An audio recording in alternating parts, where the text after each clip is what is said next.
Assalamualaikum warahmatullahi wabarakatuh. Selamat pagi, Ibu dan Bapak. Di sini kami akan mempresentasikan tugas makalah terkait materi pembahasan Dewan Perwakilan Daerah. Di sini kami akan mengambil topik bahwasannya pengurus dari partai politik tidak diperkenankan merangkap jabatan menjadi anggota Dewan Perwakilan Daerah. Itu akan menjadi topik utama kami, dikarenakan di sini kita akan masuk ke ranah di 2024 nanti akan ada pesta demokrasi yang mana itu akan menjadi salah satu ajang untuk melakukan pemilu. Nah, di sini ada suatu keresahan kenapa sih seorang pengurus partai tidak diperkenankan menjadi anggota Dewan Perwakilan Daerah. Untuk itu kita mulai dari latar belakang pembahasan kami. Di sini kami akan mulai dari Sena untuk membacakannya. Dipersilahkan Sena. Baik, terima kasih.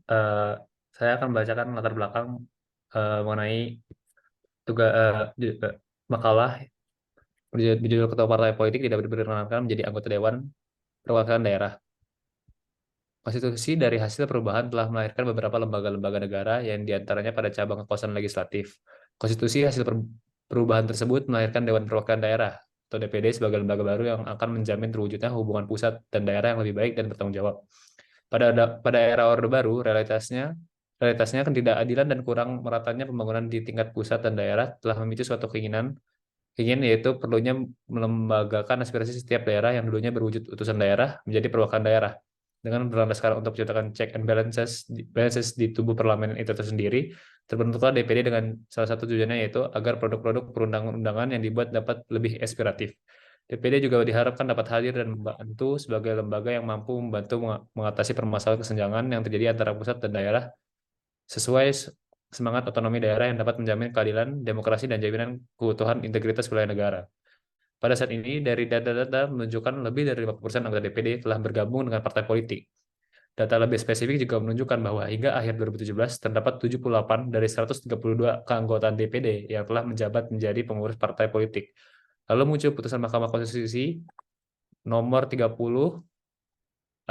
garis miring PU 16 garis miring 2018 bertanggal 23 Juli 2018. Dalam putusan tersebut, MK menyatakan bahwa pengurus partai politik dilarang menjadi calon anggota Dewan Perwakilan Daerah. Dikarenakan putusan MK tersebut muncul polemik, yaitu apakah hal tersebut menjadi suatu larangan anggota DPD untuk rangkap jabatan sebagai pengurus partai politik. Lanjutan dari putusan MK tersebut juga memunculkan suatu polemik ketatanegaraan lainnya, dikarenakan terjadi kontradiksi mengenai waktu berlakunya larangan putusan tersebut. Akibat dari adanya perbedaan penafsiran dari putusan MK di dalam putusan MA, Petun, dan Bawaslu. Setelah putusan tersebut, MK menyatakan bahwa putusannya berlaku sejak pemilu 2019, sedangkan putusan MA, Petun, dan Bawaslu menyatakan bahwa larangan tersebut berlaku setelah pemilu 2019. Salah satu tujuan dari perubahan UUD NRI 1945 adalah untuk menciptakan fungsi check and balances dalam lembaga kenegaraan. Hal ini bertujuan agar kekuasaan tidak terpusat hanya pada satu institusi negara. Dampak dari perubahan UUD NRI 1945 ini sangat luas terhadap seluruh lembaga negara. Dan salah satu hasil reformasi yang signifikan adalah akhirnya Dewan Perwakilan Daerah atau DPD. Pembentukan DPD dimaksud untuk memastikan bahwa mekanisme check and balances berjalan secara relatif seimbang. Akhirnya DPD tidak hanya sebagai jembatan antara daerah dan pusat, tapi juga sebagai lembaga yang bertugas menjaga keutuhan negara, kesatuan Republik Indonesia, dan segala hambatan. Peran utama DPD adalah memperjuangkan kepentingan daerah dan melibatkan para tokoh masyarakat di daerah untuk kemajuan wilayah tersebut. Keberadaan DPD diharapkan dapat mengurangi keinginan daerah untuk memerdekakan diri, terutama ketika terjadi ketidaksetaraan perhatian dari pusat terhadap daerah. DPD yang disingkat sebagai Dewan Perwakilan Daerah adalah lembaga yang memiliki peran sebagai wakil dan representasi dari daerah atau provinsi. Pandangan sejarah oleh Muhammad Yamin menunjukkan pentingnya keterlibatan daerah di parlemen. Keberadaan daerah dalam pemerintahan pusat dapat menjadi acuan bagi pemerintah pusat dalam merancang kebijaksanaan dan kebijakan. Gagasan ini muncul dari sejarah Sumpah Pemuda tahun 1928, di mana setiap daerah menginginkan kemerdekaan atas Indonesia. Selain itu, melarang pengurus partai politik menjadi anggota DPD juga dapat menciptakan ketidakseimbangan kekuasaan di antara lembaga-lembaga pemerintah. Partai politik memiliki peran penting dalam membentuk kebijakan dan mengarah arah politik suatu negara. Dengan membatasi peran anggota DPD yang berjalan dari pengurus partai politik, ada resiko terjadi ketidakseimbangan antara eksekutif dan legislatif, yang pada gilirannya dapat menghambat kontrol dan keseimbangan kekuasaan di dalam sistem politik. Terkait dengan aspek praktis, larangan ini juga dapat menciptakan tantangan bagi partai politik dalam merekrut kader yang berkualitas untuk berkompetisi di tingkat nasional. Jika individu yang berpengalaman dan berkompeten dalam mengelola partai politik tidak dapat menjadi bagian dari lembaga legislatif, partai politik mungkin kesulitan menemukan kandidat yang memenuhi kriteria dan memiliki pemahaman yang cukup mendalam tentang dinamika politik di tingkat nasional. Dalam mengatasi permasalahan ini, perlu dilakukan evaluasi mendalam terkait dengan alasan dibalik larangan ini dan dampaknya terhadap demokrasi dan representasi politik. Sebuah pembaharuan atau revisi aturan terkait mungkin perlu dipertimbangkan dengan mempertimbangkan aspek-aspek positif dan negatif dari partisipasi anggota pengurus partai politik di tingkat nasional. Langkah-langkah ini harus diambil dengan hati-hati agar tidak merusak prinsip-prinsip dari dasar demokrasi, namun juga memberikan ruang bagi partisipasi politik yang lebih efektif dan inklusif. Peran DPD semakin penting, terutama setelah putusan Mahkamah Konstitusi Republik Indonesia nomor 92 garis miring PU 10 garis miring 2012 yang memperkuat kedudukan DPD. Salah satu aspek penguatan dan keterlibatan DPD dalam pembahasan RUU mengenai daerah dan pengelolaan anggaran pembangunan dari pusat untuk daerah. Sejak dilantiknya anggota DPD pada tanggal 1 Oktober 2004, jumlah berkembang dari 108 menjadi 132 orang dengan masing-masing provinsi memiliki 4 perwakilan. Namun permasalahan muncul ketika anggota DPD yang seharusnya mewakili daerah secara individu justru terlibat anggota partai politik. Contoh konkret dari permasalahan ini dapat dilihat melalui data Indonesia Parliamentary Center yang mencatat bahwa sebanyak 53 anggota DPD terafiliasi pada partai politik dan hampir 27 anggota DPD bergabung dengan Partai Hanura. Bahkan ke-27 anggota DPD tersebut diakomodasi dalam kepengurusan Partai Hanura. Hal ini menimbulkan kekhawatiran terkait independensi dan kesetaraan perwakilan daerah dalam DPD. Dalam konteks ini muncul pertanyaan mengenai keabsahan anggota Dewan Perwakilan Daerah yang bergabung dengan partai politik. Dengan demikian, kesimpulan dan permasalahan tersebut diungkapkan dalam judul. Sah tidaknya anggota Dewan Perwakilan Daerah masuk partai politik. Oke, baik. Terima Selanjutnya, kasih, Sena. Memang di sini polemik yang akan kita bawa adalah mengapa sih seorang anggota DPD itu tidak boleh merangkap sebagai pengurus partai. Larangan tersebut tertera dalam putusan Mahkamah Konstitusi nomor 30 garing PUU strip XVI garing 2018, yang mana putusan tersebut mengabulkan uji material pasal 182 huruf I Undang-Undang nomor 7 tahun 2017 tentang pemilu terhadap pasal 28 D ayat 1 Undang-Undang Dasar Negara Republik Indonesia 1945. Dalam amar putusannya, Mahkamah Konstitusi menyatakan, frasa pekerjaan lain bertentangan terhadap pasal 28 ayat 1 Undang-Undang Dasar Negara Republik Indonesia tahun 1945. Dan hal tersebut tidak mempunyai kekuatan hukum mengikat secara bersyarat sepanjang tidak dimaknai mencakup pula pengurus atau fungsional dari partai politik itu sendiri. Jadi makna frasa dari pekerjaan lain di sini adalah tercantum pada fungsionaris dari partai politik tersebut seperti itu. Nah, di sini pun kita akan fokus kepada pendapat MK dalam putusan tersebut. Yang mana dari kaitannya tersebut kita di sini memiliki 3 rumusan masalah. Yang pertama, mengapa terdapat larangan terkait anggota Dewan Perwakilan Daerah yang merangkap sebagai pengurus sebuah partai politik? Itu yang pertama. Selanjutnya yang kedua, bagaimana analisis kita terhadap putusan MK nomor 30 garing XIV garing 2018 bila kita kaji dari pendekatan teoritis hukum dan pendekatan hukum lainnya seperti empiris dan lain-lain. Terus rumusan masalah yang ketiga adalah bagaimana maaf, bagaimana implikasi dari larangan ini terhadap representasi partai politik di Indonesia, apakah menerima atau tidak? Kita tinjau berdasarkan finalisasi pemberlakuan pasal tersebut. Nah, mungkin selanjutnya di sini kita akan ada yang namanya apa sih peran DPD dan peran partai politik itu sendiri. Dan kita juga akan membahas bagaimana implikasi dan dampak hal tersebut disampingi terhadap pertimbangan alternatif dan solusi. Mungkin ini akan lebih baik disampaikan oleh Gus Dian yang mungkin lebih komprehensif menyampaikan hal tersebut. Dipersilahkan untuk Gus Dian. Baik, berikutnya aku akan ngomongin soal apa sih peran DPD dan partai politik. Nah, ada salah satu peran yaitu peran representatif dari DPD sendiri, di mana di situ DPD diharapkan untuk menjadi wakil yang efektif bagi kepentingan daerah dan bagaimana DPD menjalankan fungsinya. Nah, fungsinya DPD sendiri hanya diberi peran terbatas dari rawan kooptasi kepentingan partai politik. Namun regulasi pada awal reformasi pun masih memperlihatkan loh semangat filosofi perwakilan daerah sebagai pembeda dari DPR. Contohnya ya, adalah kasus Undang-Undang nomor 12 tahun 2000, nomor tahun 2003 tentang pemilihan umum. Khususnya aturan yang mengenai syarat calon DPD pada pasal 63 disebutkan loh bahwa syarat domisili dari provinsi yang bersangkutan sekurang-kurangnya 3 tahun secara berturut-turut atau pernah berdomisili selama 10 tahun sejak usia 17 tahun di provinsi yang bersangkutan. Nah, dengan adanya aturan ini tuh, semua calon anggota DPD akan mempunyai ikatan emosional yang tentu memahami persoalan pada daerah yang diwakilinya. DPD juga memiliki kewenangan di sini untuk mengawasi pelaksanaan undang-undang.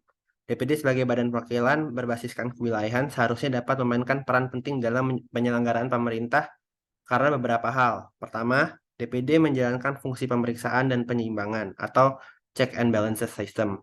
Dan kedua, terkait dengan perekrutannya, anggota DPD seharusnya tidak terjerat dengan kepentingan-kepentingan politik dan oleh karena itu, DPD lebih terkonsentrasi untuk mengagresikan dan mengartikulasikan kepentingan daerah yang diwakilinya. Nah, penerapan fungsi DPD ini salah satunya adalah ikut serta DPD dalam proses musyawarah perencanaan pembangunan daerah atau Musrenbang yang merupakan instrumen dan mekanisme dalam menjaringkan, mengintegrasikan aspirasi dari seluruh komponen masyarakat yang ada di pemerintahan. Lalu eh, lalu Musrenbang ini apa sih fungsinya sebagai salah satu sistem mekanisme perencanaan pembangunan? Itu ditunjukkan loh eh, adanya mekanisme yang jelas untuk menampung aspirasi dari setiap daerah. Perencanaan dan kebijakan pembangunan ini harus secara real didasarkan dari penilaian atas kebutuhan, yaitu need assessment dan penilaian terhadap permasalahan atau problem assessment. Dan penilaian terhadap permasalahan yang berkembang dalam masyarakat. Oleh karena itu, kebijakan dan program pembangunan berorientasi pada realitas yang dihadapi masyarakat di Indonesia. Lalu, apa sih kontribusi partai politik dalam demokrasi? Partai politik merupakan elemen sentral dalam demokrasi. Mereka berperan dalam menggalang dukungan, membentuk kebijakan, dan memilih calon untuk bersaing dalam pemilihan. Hubungan dan keseimbangan kekuasaan antara DPD dan partai politik menciptakan keseimbangan dan dinamika unik dari sistem politik tersebut, yang dimana perdebatannya dapat mempengaruhi dinamika hubungan tersebut dan menimbulkan pertanyaan, apakah ada potensi ketidakseimbangan dalam kekuasaannya? Begitu, Dan. Mungkin apakah implikasi dan dampaknya harus dibacakan sekarang? Oke, mungkin nanti implikasi dan dampak kita akan baca di akhir aja ya Gus ya.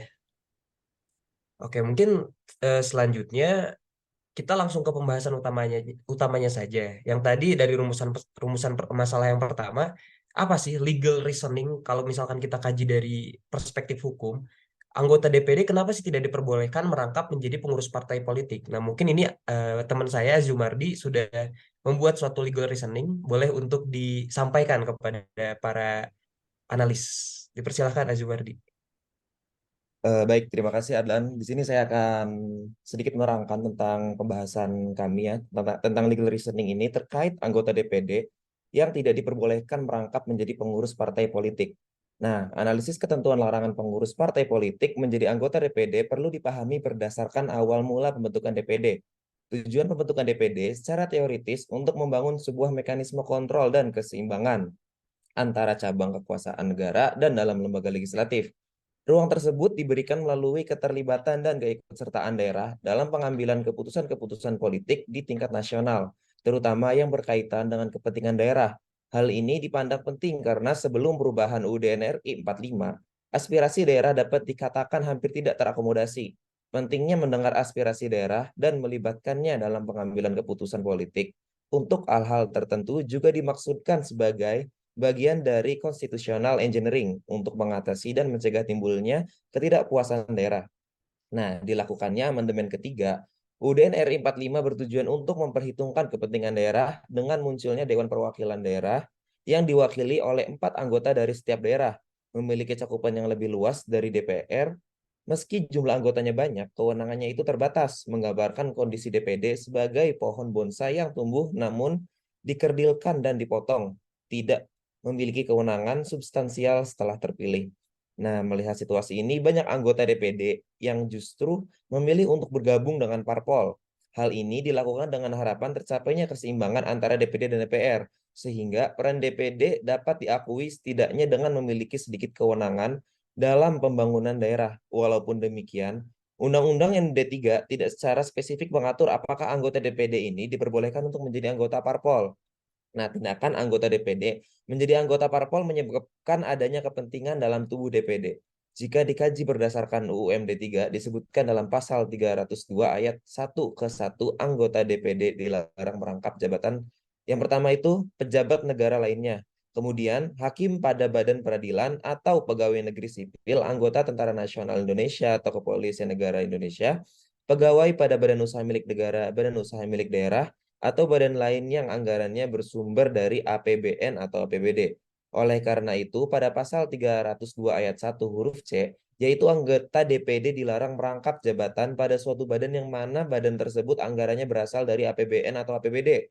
Perlu diperhatikan merujuk pada UU nomor 2 tahun 2008 tentang Parpol, selanjutnya disingkat UU Parpol, dijelaskan pada pasal 34 ayat 1 yaitu iuran anggota, kemudian sumbangan yang sah menurut hukum, dan bantuan keuangan dari anggaran, pendapatan, dan belanja negara. Nah, pada poin C ini dijelaskan bahwa sumber keuangan parpol ini melakukan anggaran pendapatan dan belanja daerah jika dilihat dalam konteks pasal 302 ayat 1 huruf C UU MD 3 dengan sangat jelas dinyatakan bahwa anggota DPD dilarang merangkap jabatan pada badan yang anggarannya berasal dari APBN atau APBD. Prinsip ini juga sejalan dengan pasal 182 UU Pemilu pada huruf M yang menegaskan bahwa sebelum mencalonkan diri, seorang anggota DPD harus bersedia untuk tidak merangkap jabatan pada badan usaha lain yang mendapatkan anggaran dari keuangan negara.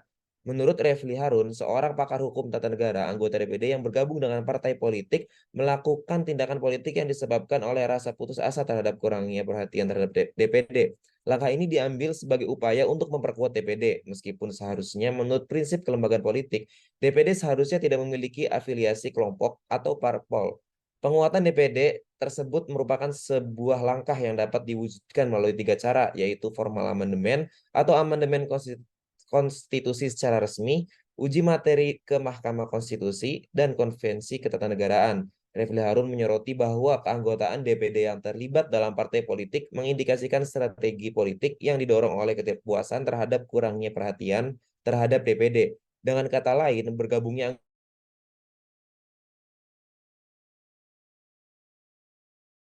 meskipun UU MD 3 tidak secara khusus mengatur keanggotaan DPD dalam partai politik. Permasalahan muncul ketika terjadi rangkap jabatan dengan badan yang mendapatkan anggaran dari APBN atau APBD.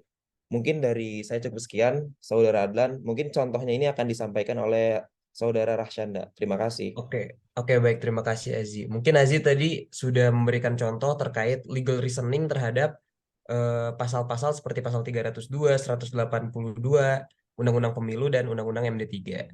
Nah, mungkin sekarang yang kita harus soroti adalah bagaimana sih contoh penerapan pasal tersebut. Itu mungkin ya yang tadi akan dianalisis oleh Saudara Raka. Mungkin dipersilahkan Saudara Raka untuk mencontohkan dan menganalisis terkait pasal 302 ayat 1 huruf C dalam Undang-Undang MD 3 tadi. Dipersilahkan. Baik, Saudara Adlan.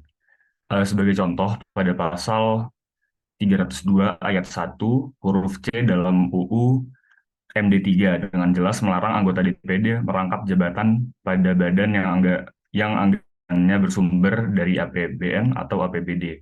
Dengan adanya keterkaitan ini, maka anggota DPD yang terlibat dalam partai politik yang mendapatkan dukungan keuangan dari anggaran pendapatan dan belanja negara atau anggaran pendapatan dan belanja daerah menjadi pelanggaran terhadap ketentuan tersebut.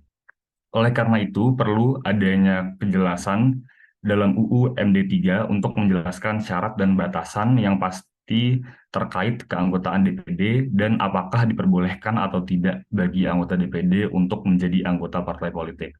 Mengingat peran DPD yang seharusnya independen dan tidak terikat afiliasi kelompok atau partai politik. Selain itu, perlu pula sanksi yang jelas jika terjadi pelanggaran terhadap ketentuan ini.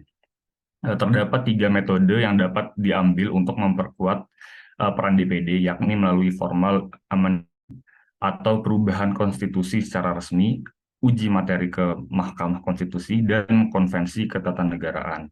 Refli Harun menyatakan pendapat bahwa ketika anggota DPD terlibat dalam partai politik, hal ini tidak sepenuhnya sesuai dengan keputusan mereka dapat diintervensi dan kemungkinan terjadinya rangkap jabatan dengan lembaga yang mendapatkan alokasi anggaran dari APBD atau APBN.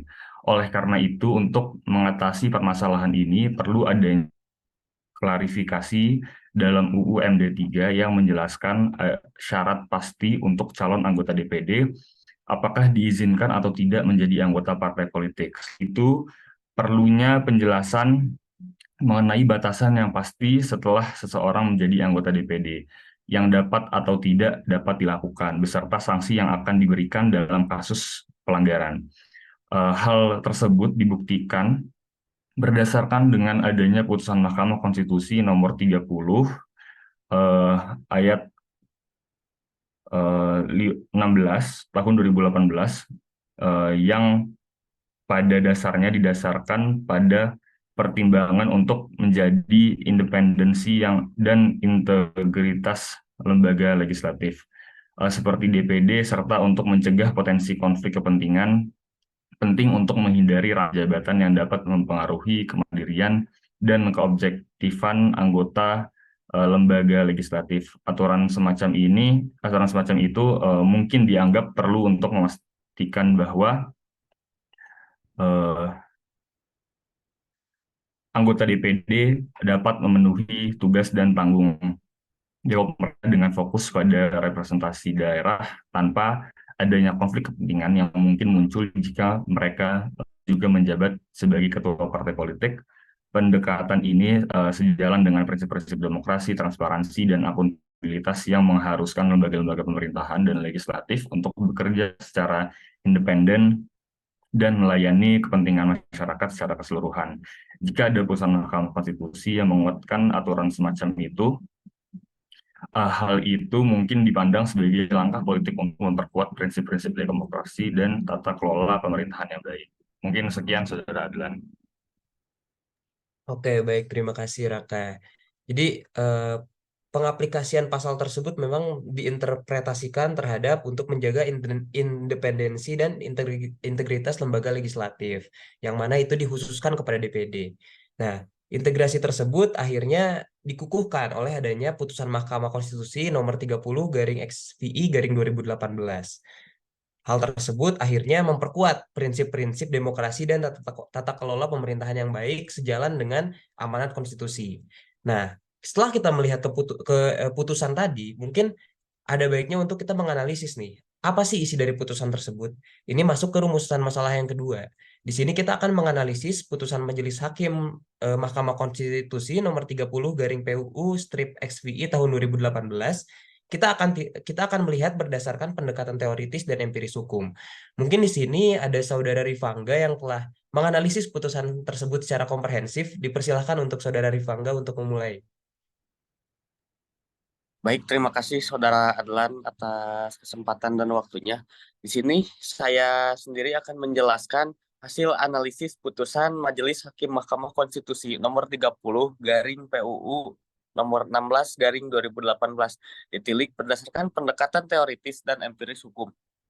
Jadi berdasarkan putusan Majelis Hakim Mahkamah Konstitusi nomor 30/PUU nomor 16/2018, dalam putusan tersebut, Majelis Hakim mengabulkan seluruh permohonan dengan menyatakan bahwa prasa pekerjaan lain dalam pasal 182 huruf I Undang-Undang nomor 7 tahun 2017 tentang pemilihan umum bertentangan dengan Undang-Undang Dasar 1945 dan tidak memiliki kekuatan hukum mengikat secara bersyarat, sepanjang tidak diartikan mencakup pengurus atau fungsionaris partai politik. Pertimbangan hukum Majelis Hakim Mahkamah Konstitusi terdiri dari beberapa aspek. Yang pertama, DPD dianggap sebagai representasi daerah yang membawa dan memperjuangkan aspirasi serta kepentingan daerah dalam konteks kepentingan nasional yang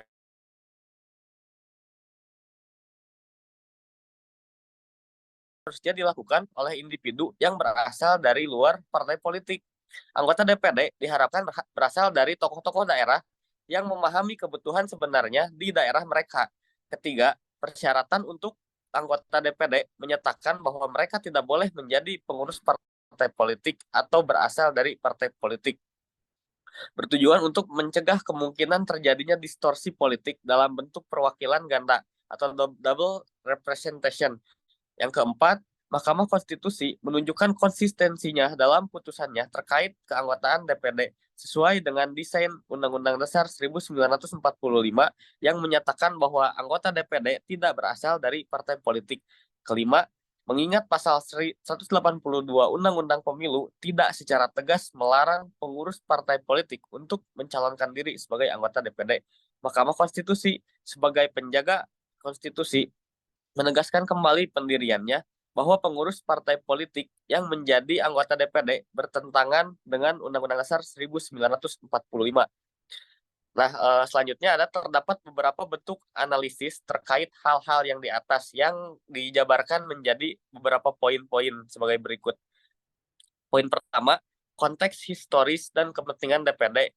Putusan tersebut mencerminkan pemahaman Mahkamah Konstitusi terhadap peran DPD sebagai lembaga representasi daerah yang bertujuan membawa serta memperjuangkan dari aspirasi dan kepentingan daerah dalam rangka kepentingan nasional. Konteks sejarah pembentukan DPD dan tujuan perwakilannya menjadi dasar pertimbangan dalam mengambil keputusan. Yang kedua, desain dan karakteristik pengisian anggota DPD. Mahkamah Konstitusi menekankan bahwa pengisian anggota DPD seharusnya dilakukan oleh individu yang berasal dari luar partai politik. Hal ini didasarkan pada keyakinan bahwa anggota DPD sebaiknya merupakan tokoh-tokoh daerah yang memiliki pemahaman mendalam terhadap kebutuhan dan dinamika di daerah mereka. Yang ketiga, pencegahan distorsi politik. Larangan terhadap anggota DPD untuk menjadi pengurus partai politik atau berasal dari partai politik memiliki tujuan untuk mencegah distorsi politik dalam bentuk perwakilan ganda atau double representation. Mahkamah Konstitusi merasa perlu untuk menjaga independensi anggota DPD dan menghindari konflik kepentingan yang mungkin timbul dari keterlibatan mereka dalam kepengurusan partai politik. Yang keempat, konsistensi Mahkamah Konstitusi. Putusan tersebut mencerminkan konsistensi Mahkamah Konstitusi dalam menjaga hakikat keberadaan DPD sesuai dengan desain Undang-Undang Dasar 1945. Mahkamah Konstitusi menegaskan bahwa anggota DPD tidak boleh berasal dari partai politik dan ini adalah pandangan yang telah dijaga secara konsisten dalam putusan-putusannya. Yang poin kelima, keterbatasan aturan pencalonan. Mahkamah Konstitusi juga menyoroti keterbatasan pasal 182 Undang-Undang Pemilu yang tidak secara tegas melarang pengurus partai politik untuk mencalonkan diri sebagai anggota DPD. Oleh karena itu, Mahkamah Konstitusi melalui putusannya menegaskan kembali bahwa partai politik yang memiliki pengurus sebagai calon anggota DPD bertentangan dengan Undang-Undang Dasar 1945. Yang poin nomor 6, perlindungan terhadap independensi DPD. Putusan ini dapat dilihat sebagai langkah untuk melindungi independensi DPD sebagai lembaga legislatif daerah. Dengan melarang anggota DPD menjadi pengurus partai politik, Mahkamah Konstitusi berusaha mencegah kemungkinan campur tangan partai politik dalam keputusan dan tindakan anggota DPD, sehingga mereka dapat lebih fokus mewakili kepentingan daerah tanpa tekanan partai. Sepertinya poin yang bisa saya sampaikan cukup segitu. Selebihnya dikembalikan kepada Saudara Adlan selaku moderator. Terima kasih. Oke, baik. Terima kasih Saudara Rifangga. Itu tadi kita telah melihat analisis secara teoritis terhadap putusan tersebut. Mungkin kita bisa melihat analisis secara empirikalnya sekarang. Bagaimana sih putusan tersebut diterapkan dan apa hubungannya dengan kenyataan hukum yang ada dalam hubungan hukum Indonesia dengan konstitusi. Mungkin secara empiris ini bisa dilanjutkan analisisnya oleh Saudara Muhammad Bahagia yang mungkin lebih komprehensif terhadap analisis empiris terhadap putusan Mahkamah Konstitusi. Dipersilakan untuk Muhammad Bahagia.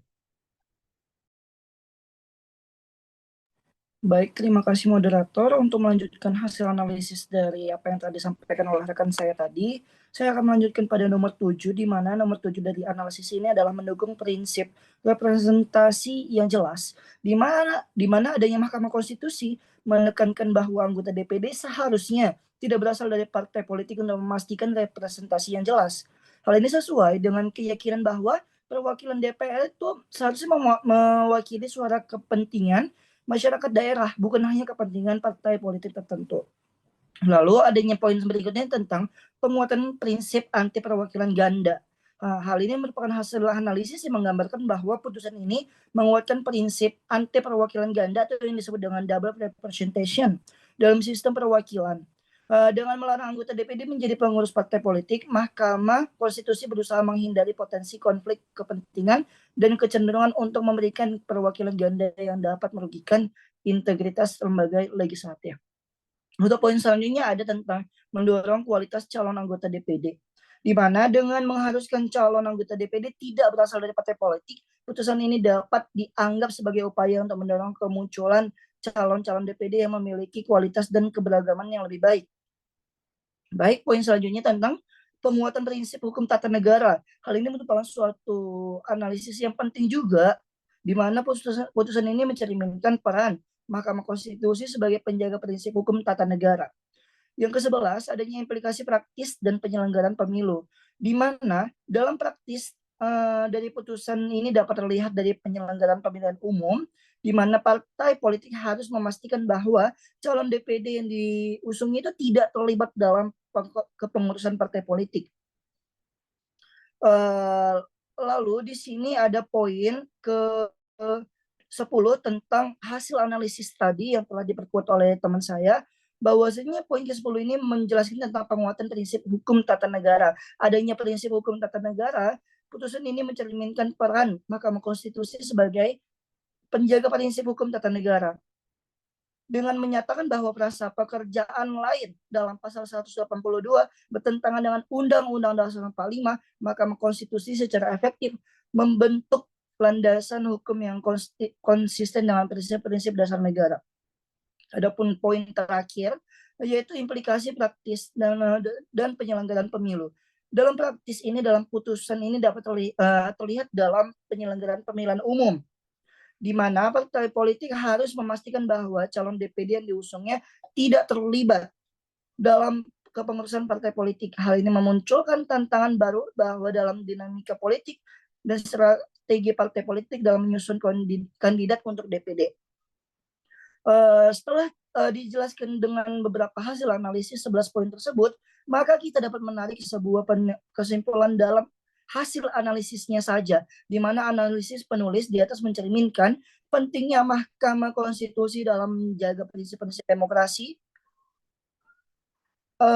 representasi yang efektif dan pencegahan distorsi politik dalam konteks pemilihan anggota DPD di Indonesia. Selain itu, analisis di atas menyoroti beberapa aspek penting dari keputusan Mahkamah Konstitusi tersebut, yang tidak hanya melibatkan perlindungan terhadap independensi DPD, tetapi juga prinsip-prinsip demokrasi, representasi dan penyelenggaraan dan pemilihan umum secara lebih luas. Putusan tersebut dapat memberikan landasan hukum yang kuat untuk penyelenggaraan pemilihan umum yang lebih transparan dan akuntabel. Setelah itu kita dapat memahami tentang adanya putusan Mahkamah Konstitusi tersebut memberikan landasan hukum yang kuat untuk menjaga independensi Dewan Perwakilan Daerah atau DPD sebagai lembaga legislatif daerah. Melarang anggota DPD menjadi pengurus partai politik bertujuan untuk mencegah campur tangan partai politik dalam kepengurusan DPD, menegaskan prinsip representasi yang jelas dan menghindari distorsi politik melalui perwakilan ganda. Selain itu juga putusan ini mendukung prinsip anti perwakilan ganda, mendorong kemunculan anggota DPD yang berkualitas dan beragam, serta memperkuat prinsip hukum tata negara. Mungkin dan ada pun poin selanjutnya itu ada tentang dalam amarnya Mahkamah Konstitusi, hasilnya itu mengabulkan permohonan untuk seluruhnya, di mana frasa pekerjaan lain dalam pasal 182 huruf I Undang-Undang Nomor 7 Tahun 2017 tentang pemilihan umum bertentangan dengan Undang-Undang Dasar 1945 dan tidak mempunyai kekuatan hukum mengikat secara bersyarat sepanjang tidak dimaknai mencakup pula pengurus fungsional partai politik. Selanjutnya, pada setiap putusan Mahkamah Konstitusi terdapat dua asas yang melekat, yaitu negatif legislator dan asas erga omnes. Asas negatif legislator Berarti buat putusan Mahkamah Konstitusi tidak boleh mengandung norma baru. Hal ini sesuai dengan pasal 57 Undang-Undang Nomor 24 Tahun 2003 sebagaimana diubah dengan Undang-Undang Nomor 8 Tahun 2011 tentang Mahkamah Konstitusi. Putusan Mahkamah Konstitusi telah melanggar asas negatif legislator karena telah menafsirkan pekerjaan lain dalam pasal 182 huruf I Undang-Undang Nomor 7 Tahun 2017 tentang pemilihan umum bertentangan dengan Undang-Undang Dasar 45 dan tidak mempunyai kekuatan hukum mengikat secara bersyarat sepanjang tidak dimaknai mencakup pula mengurus fungsionaris partai politik. Dengan hal ini, Mahkamah Konstitusi telah melanggar asas negatif legislator karena telah menimbulkan norma baru dari frasa pekerjaan lain menjadi sepanjang fungsionaris pada partai politik maka bertentangan dengan Undang-Undang Dasar 45. Kemudian asas erga omnes juga pada dasarnya adalah untuk memberikan kepastian hukum dan memiliki pengertian bahwa putusan yang telah diberikan harus sesuai dengan Undang-Undang Dasar 45 yang menggarisbawahi peran Mahkamah Konstitusi sebagai penjaga prinsip-prinsip hukum tata negara. Pada setiap putusan MK terdapat dua asas yang melekat, yaitu negatif legislator dan asas erga omnes. Mungkin cukup sekian yang telah dipaparkan. Saya kembalikan pada moderator. Baik, terima kasih Muhammad Bahagia. Mari kita bahas ke pembahasan selanjutnya. Tadi telah diberitahu oleh Muhammad Bahagia apa sih analisis putusan terkait larangan rangkap jabatan bagi pengurus partai dan anggota DPD. Bisa dilihat memang secara analisis empiris maupun teoritis, pada intinya adalah terdapat dua asas utama, yaitu negatif legislator dan erga omnes. Asas tersebut memberikan suatu pengerahan kepada negara maupun hukum yang berada dalam negara tersebut untuk mengikatkan diri terhadap sistem check and balances yang ada di Indonesia. Seperti itu. Setelah tadi ada analisis yang telah kita mendapat beberapa poin seperti ada penguatan prinsip hukum tata negara ataupun analisis terkait konteks historis dari kepentingan DPD itu sendiri. Sekarang mari kita masuk kepada bagaimana implikasi dari larangan ini terhadap representasi politik di Indonesia. Yang mana representasi putusan memang sangat jarang kita temukan sejalan dengan kehidupan tata negara di Indonesia. Mungkin hal ini untuk mencakup representasi bisa kita berikan hak suara kepada Felix Adrian Limbong karena dia telah menganalisis bagaimana sih representasi putusan tersebut dalam lingkup kewarganegaraan di Indonesia. Dipersilahkan kepada Felix Adrian Limbong untuk berbicara. Baik, terima kasih Saudara Adlan. Di sini saya akan menjelaskan implikasi dari larangan ini terhadap representasi politik di Indonesia berdasarkan finalisasi pemberlakuan putusan MK nomor 30/XPI/2018. Pemberlakuan putusan Mahkamah Konstitusi nomor 30/XPI/2018 mengenai larangan ambang batas pencalonan pejabat publik di Indonesia memiliki implikasi terhadap representasi politik negara tersebut. Koalisi partai politik menjadi cara yang sah dan konstitusional dari sistem Indonesia, namun koalisi tersebut cenderung berbasis kepentingan daripada ideologi. Hal ini menciptakan situasi paradoks dalam struktur koalisi, di mana timbulnya konflik antara koalisi di tingkat nasional dan lokal, kesulitan dalam mencapai kesepakatan antara pemerintahan pusat dan daerah, dan timbulnya pertanyaan mengenai keselarasan dalam mewujudkan visi dan misi partai politik. Selain itu, ambang batas pencalonan juga berdampak pada kinerja lembaga legislatif sebagai lembaga pengawas pemerintah, karena mayoritas anggota legislatif cenderung menjadi pendukung dari koalisi yang mencalonkan presiden dan wakil presiden.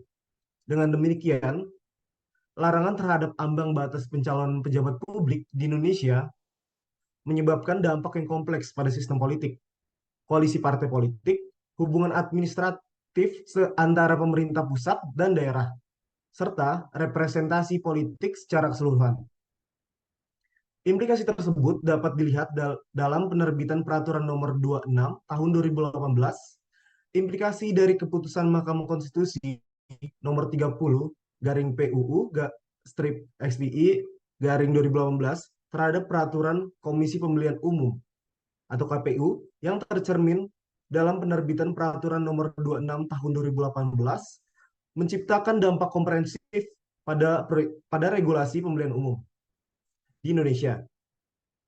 Langkah ini menegaskan komitmen untuk memperkuat independensi Dewan Perwakilan Daerah sebagai lembaga legislatif daerah dengan melarang calon anggota DPD berasal dari partai politik, khususnya yang menjabat sebagai pengurus. Perubahan substansional dalam pasal 60A peraturan KPU bertujuan untuk menghindari campur tangan partai dalam keputusan DPD dan menjaga representasi yang jelas untuk daerah. Proses pengunduran diri dan persyaratan pemberhentian resmi dari partai politik memberikan landasan hukum yang tegas, memastikan bahwa calon anggota DPD memiliki kemandirian dari kepentingan partai. Dengan demikian, implikasi ini menciptakan kerangka hukum yang jelas dan sesuai dengan desain Undang-Undang Dasar 1945, memberikan panduan yang solid dalam penyelenggaraan pemilihan umum, dan memberikan dorongan untuk terwujudnya representasi yang lebih berkualitas dan independen di tingkat daerah. Sekian dari saya serahkan kembali kepada Saudara Adlan. Terima kasih. Oke, baik. Analisis yang sangat komprehensif tadi dari Saudara Felix melihat interpretasi dan bagaimana praktikal setelah adanya putusan tersebut. Memang untuk menjaga representasi yang jelas untuk daerah dibutuhkan suatu larangan terhadap perkembangan atau rangkap jabatan dari anggota partai politik daerah tersebut juga. Nah, mungkin untuk kita lebih mengetahui seluas apa sih dampak dinasti politik atau misalkan dinamika politik itu dari penyelenggaraan pemilihan umum, dan bagaimana landasan hukumnya kalau kita tilik dari landasan pemilihan umum sekarang. Nah, untuk hal tersebut mungkin ada Saudara Abian yang pernah menganalisis terkait bagaimana sih Komisi Pemilihan Umum dalam melakukan suatu analisis teknikal terkait pencalonan anggota legislatif. Nah, untuk sekarang mungkin kita khususkan kepada anggota DPD yang tidak boleh merangkap jabatan sebagai pengurus parpol. Dipersilahkan untuk Saudara Abian masuk. Silahkan. Oke, terima kasih buat Saudara Adlan atas kesempatannya. Oke, dalam hal tersebut memiliki dampak luas dalam dinamika politik dan penyelenggaraan pemilihan umum di Indonesia. Larangan bagi calon anggota Dewan Perwakilan Daerah atau DPD untuk berasal dari partai politik dan menjabat sebagai pengurus menciptakan landasan hukum yang kuat untuk menjaga independen DPD. Perubahan substansi tercermin pada pasal 60A yang merupakan langkah Komisi Pemilihan Umum atau KPU mengimplementasikan putusan tersebut. Dalam pasal tersebut dijelaskan bahwa calon anggota DPD tidak boleh berasal dari partai politik,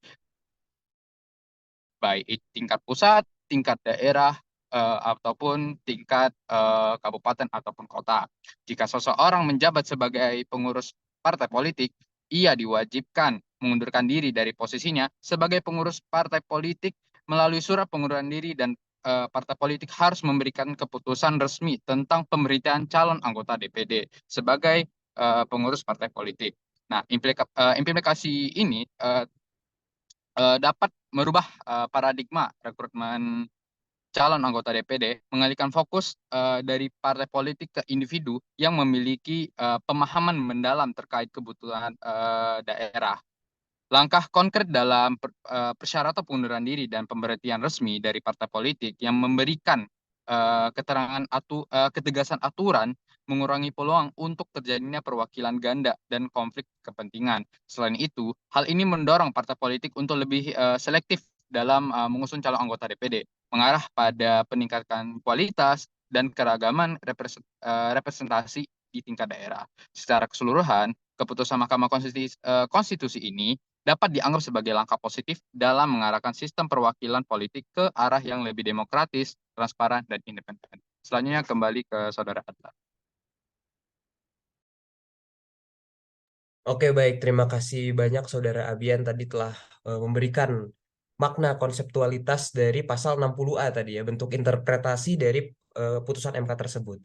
Dalam peraturan KPU Komisi Pemilihan Umum, memang ada loh bentuk implikasi dari putusan tersebut, yaitu pasal 60A dan terus diintegrasikan sebagai peraturan-peraturan dan nantinya akan menjadi presiden terhadap pemilihan umum selanjutnya di Indonesia. Nah, setelah kita melihat dampak atau misalkan implikasi dari putusan tersebut, di sini kita harus lebih mengetahui apa sih implikasi dan dampak atau pertimbangan alternatif dan ataupun solutif dari putusan MK tersebut sehingga menciptakan implikasi yang merubah suatu ketentuan pasal. Nah, mungkin implikasi dampak dan pertimbangan alternatif dan solusi ini lebih bisa dijawab oleh Saudara Rian yang telah menganalisis juga terhadap implikasi dan dampak putusan tersebut. Dan ia pun setahu saya telah memberikan suatu pertimbangan alternatif dan solutif. Dipersilahkan untuk Saudara Rian membacakan ataupun mengemukakan pendapatnya. Oke, baik. Terima kasih kepada Saudara Adlan atas kesempatannya. Di sini yang pertama saya akan menjelaskan tentang implikasi dan dampak terlebih dahulu. Nah, yang pertama itu ada kesenjangan representasi. Pembatasan ini itu berpotensi menciptakan kesenjangan representasi antara partai politik dengan DPD. Nah, apakah kebijakan ini dapat mengakibatkan suara mayoritas di tingkat partai politik tidak sepenuhnya terwakili di tingkat nasional atau bagaimana? Nah, untuk yang kedua itu kualitas kebijakan dan legitimasi. Nah, untuk keterlibatan pengurus partai politik sendiri itu dalam DPD dapat membawa keuntungan dalam merumuskan kebijakan yang lebih berkualitas dan lebih responsif tentunya terhadap dinamika politik internasional. Dengan pembatasan ini, apakah ada risiko penurunan kualitas kebijakan dan legitimasi lembaga legislatif? Nah, itu yang perlu kita ke selanjutnya. Oke, untuk pertimbangan alternatif dan solusi sendiri, di sini menurut saya ada revisi aturan. Nah, apakah ada ruang untuk merevisi aturan terkait yang memungkinkan untuk pengurus partai politik untuk berpartisipasi dalam DPD dalam memperhatikan pembatasan etika dan konflik kepentingan? Lalu yang kedua ada meningkatkan transparansi. Nah, upaya untuk meningkatkan transparansi dalam hubungan antar politik dan DPD dapat menjadi solusi alternatif. Hal ini dapat menciptakan mekanisme kontrol yang efektif untuk menghindarkan penyalahgunaan kekuasaan tersebut.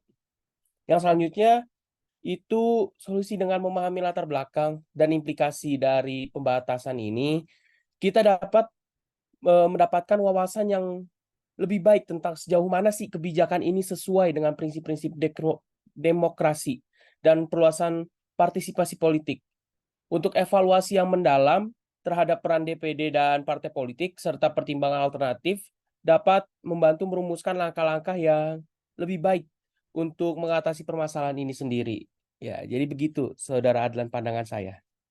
Oke, baik. Terima kasih banyak, Saudara Rian. Terkait tadi pertimbangan bahwasannya memerlukan memang harus ada revisi aturan, dan hal tersebut pun telah dilakukan dengan adanya pasal 60A tadi, setelah adanya putusan dari Mahkamah Konstitusi terkait larangan rangkap jabatan pengurus dan anggota DPD. Setelah kita lihat pertimbangan solutifnya, mungkin kita harus kaji dulu nih terkait apa sih tujuan dan filosofi adanya putusan ini. Bagaimana putusan ini menjadi suatu bahan atau bagian dari constitutional engineering untuk mengatasi dan mencegah timbulnya ketidakpuasan daerah. Nah, mungkin untuk filosofi dan tujuan ini akan dikemukakan oleh Bagaskara yang karena dia telah menganalisis bagaimana sih daerah menyikapi terkait tujuan dari putusan ini. Dan ada juga beberapa analisis atau misalkan penelitian yang pernah dilakukan oleh Saudara Bagas terkait hal tersebut. Dipersilahkan untuk Saudara Bagas. Baik, terima kasih Saudara Adlan. Penting untuk mengevaluasi tujuan dari pembatasan ini. Apakah tujuan utamanya adalah untuk menghindari konflik kepentingan, ataukah terdapat pertimbangan lain yang melandasi kebijakan ini? Tujuan pembentukan DPD secara filosofis didorong oleh kepentingan mewarnai kebijakan pemerintah nasional dengan memberikan ruang baru bagi kepentingan masyarakat daerah. Pengertian daerah yang dimaksud bukanlah daerah per daerah, melainkan wilayah geokultural dalam bingkai yang majemuk. Ruang tersebut diberikan melalui keterlibatan dan keikutsertaan daerah dalam pengambilan keputusan politik di tingkat nasional, terutama yang berkaitan dengan kepentingan daerah. Hal ini dipandang penting karena sebelum perubahan UUD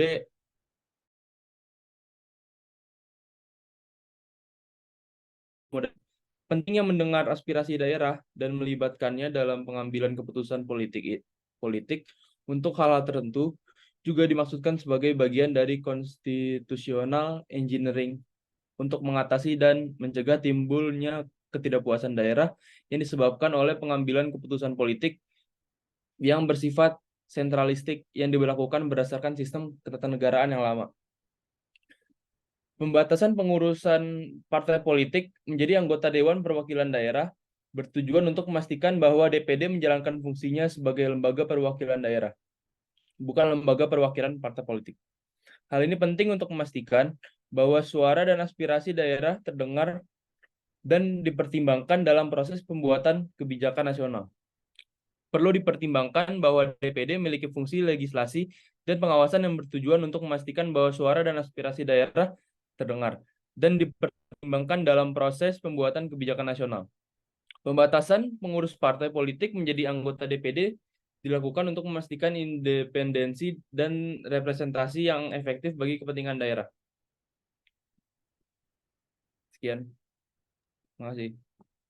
Oke, baik. Analisis yang sangat komprehensif tadi dari Bagas disebutkan bahwasannya memang perlu dilaksanakan adanya pemisahan antara pengurus partai politik dengan anggota DPD, karena hal tersebut bertujuan untuk mengumandangkan aspirasi daerah yang dulunya dapat dikatakan hampir tidak terakomodasi. Dengan adanya pemisahan antara pengurus parpol dengan anggota DPD, jadinya nanti setiap anggota DPD bisa memberikan aspirasinya, tidak terkekang oleh apakah dia pengurus parpol ataupun tidak. Nah, berdasarkan hal tersebut, diberlakukanlah pembatasan pengurus partai politik menjadi anggota DPD. Hal tersebut dilakukan untuk memastikan interdependensi dan representasi yang efektif bagi kepentingan daerah masing-masing daerah di Indonesia. Nah, berdasarkan pembicaraan kita yang sangat-sangat bermutu dan komprehensif tadi, di sini saya ada 3 kesimpulan terkait rumusan masalah yang telah saya kumandangkan sebelumnya.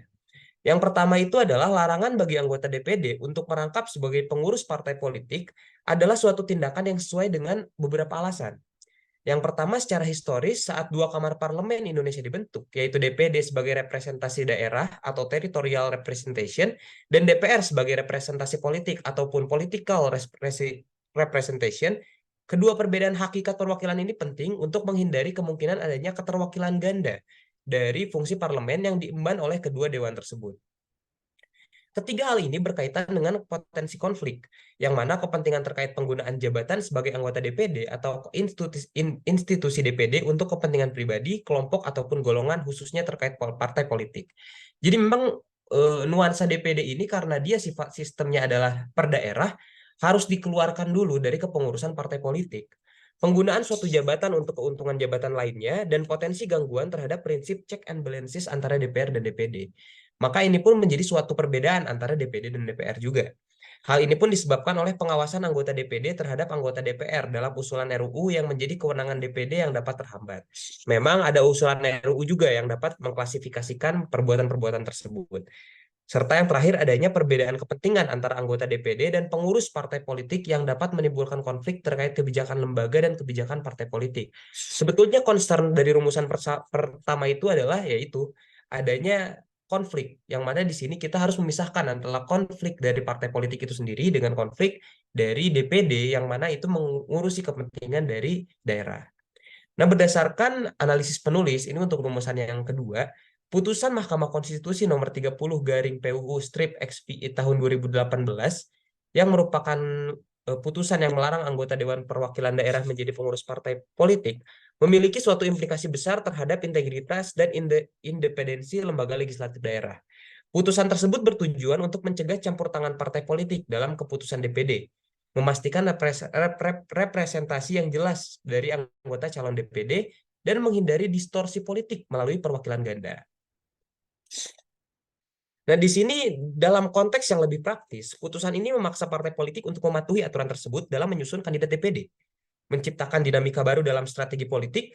Selain itu, putusan ini mendukung prinsip anti perwakilan ganda, yang mana kita sudah sebutkan tadi oleh Muhammad Bagia terdapat 2 asas utama. Nah, selanjutnya secara keseluruhan, keputusan Mahkamah Konstitusi ini mengukuhkan prinsip-prinsip demokrasi, representasi yang efektif, dan integritas lembaga legislatif. Hal tersebut sama seperti yang tadi dibicarakan oleh Saudara Gusdian, yang mana prinsip-prinsip demokrasi, representasi yang efektif itu harus menjadi poin utama dalam pembentukan putusan Mahkamah Konstitusi. Nah, kita harus kembali ingat kepada desain Undang-Undang 1945 dan menegaskan peran dari Mahkamah Konstitusi sebagai penjaga prinsip hukum tata negara. Nah, memang terhadap analisis tersebut ada loh suatu gambaran terhadap prinsip hukum tata negara ini nggak bisa seenaknya keluar dari lingkup Undang-Undang 1945. Maka dari itu terhadap anggota DPD yang tidak boleh merangkap menjadi pengurus parpol, itu menurut analisis kami dan analisis putusan tersebut sudah keluar dari sudah keluar dari landasan dasar Undang-Undang 1945. Nah, mungkin sekarang adalah kesimpulan dari rumusan masalah yang terakhir, yaitu bagaimana sih implikasi dari putusan mahkamah tersebut. Nah, sebetulnya implikasi tersebut bisa sangat kita lihat dari adanya perubahan peraturan Komisi Pemilihan Umum. Nah, perubahan peraturan tersebut menimbulkan suatu dampak hukum dengan diterbitkannya Peraturan Nomor 26 Tahun 2018 seperti yang telah dibicarakan oleh Abian sebagai perubahan kedua dari Peraturan KPU Nomor 14 Tahun 2018 tentang pencalonan perseorangan peserta pemilihan umum anggota DPD. Perubahan substansial tercermin pada pasal 60A yang merupakan langkah Komisi Pemilihan Umum atau KPU untuk mengimplementasikan putusan tersebut. Dalam pasal tersebut pun dijelaskan bahwa calon anggota DPD tidak boleh berasal dari pengurus partai politik, baik di tingkat pusat, tingkat daerah provinsi, maupun tingkat daerah kabupaten atau kota. Jadi implikasi putusan tersebut menjadikan suatu peraturan dari peraturan KPU. Jika seorang menjabat sebagai pengurus partai politik, ia diwajibkan untuk mengundurkan diri dari posisinya sebagai pengurus partai politik. Misalkan ada orang mau maju DPD, ya dia harus mengajukan surat mundurnya dia dari sebagai pengurus. Nah, partai politik pun harus memberikan keputusan resmi tentang pemberhentian calon anggota DPD sebagai pengurus partai politik. Pengunduran diri dan keputusan pimpinan partai politik harus disampaikan paling lambat 1 hari sebelum penetapan daftar calon tetap. Ini seperti yang ada dalam peraturan-peraturan tersebut. Jika prosedur tersebut tidak diikuti, maka calon anggota DPD dianggap tidak memenuhi syarat. Dan konsekuensinya, nama mereka tidak akan dimasukkan dalam daftar calon sementara atau daftar calon tetap. Nah, jadi memang implikasinya apabila seorang anggota DPD masih merangkap menjadi pengurus, namanya tidak akan dimasukkan dalam daftar calon sementara atau DCS ataupun DCT. Nah, mungkin itu dari implikasinya.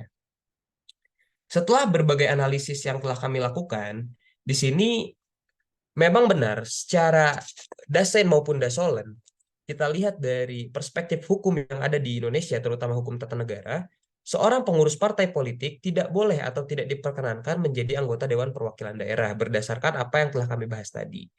Konstitusi merupakan suatu pedang ataupun benteng pertahanan bagi negara itu sendiri. Maka dari itu konstitusi harus dipertahankan layaknya kita mempertahankan nyawa seseorang. Bila konstitusi kita hancur, nyawa kita pun hancur. Karena konstitusi adalah nyawa bagi negara Indonesia. Mungkin sekian pembahasan analisis dari kelompok kami terkait pengurus partai politik tidak diperkenankan menjadi anggota Dewan Perwakilan Daerah. Mohon maaf kepada dosen ataupun analis terhadap gangguan ataupun ada salah kata ataupun ada salah analisis yang kami lakukan, karena kami pun masih mahasiswa yang tidak akan luput dari kesalahan. Sekian dari kelompok kami, kurang lebihnya dimohon maafkan. Terima kasih. Wassalamualaikum warahmatullahi wabarakatuh.